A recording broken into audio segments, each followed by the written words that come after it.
मालेगाव हादरलं. टेहरे फाटा गिरणा नदी पुलावर हृदयद्रावक घटना. कौटुंबिक पती-पत्नीच्या वादातून पित्याने आपल्या 4 वर्षाच्या मुलीला उसळत्या नदीत फेकलं व स्वतःही नदीपात्रात उडी घेत आत्महत्या करण्याचा प्रयत्न केला. ही घटना तेथील गिरणा नदी पुलावर असलेल्या तरुणांनी आपल्या डोळ्यांनी बघितली व काही क्षणाचाही विलंब न करता नदीपात्रात देवदूतासारखी उडी घेतली. दोघांचेही जीव धोक्यात होते, मात्र जीवाची पर्वा न करता तरुणांनी उडी मारून वडील आणि मुलीला वाचवले. या लहान मुलीच्या पोटातील पाणी काढून या 4 वर्षाच्या मुलीला पुढील उपचारासाठी रुग्णालयात दाखल करण्यात आले आहे. वरील घटनेची माहिती मालेगाव पोलीस स्टेशनला कळताच पोलीस घटनास्थळी दाखल झाले. पित्याला पोलिसांनी ताब्यात घेतलं आहे. मिळालेली माहिती अशी की आई मुलीला सांभाळत नसल्यामुळे वडिलांनी आपल्या 4 वर्षाच्या मुलीसह आत्महत्या करण्याचा प्रयत्न केला. या प्रसंगाने मालेगावात हळहळ व्यक्त होत आहे. वृत्तसंकलन समाधान केदारे यांच्यासह तुषार गायकवाड, मालेगाव.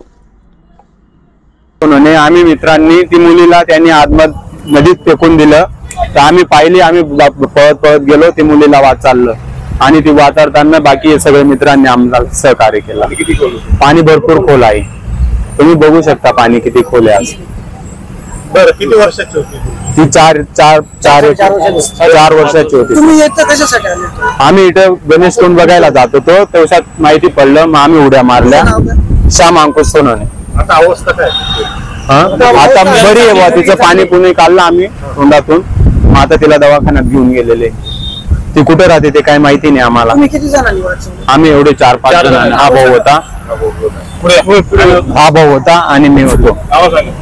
श्याम रोहित मच्छिंद्र गायकवाड, संग्राज पवार.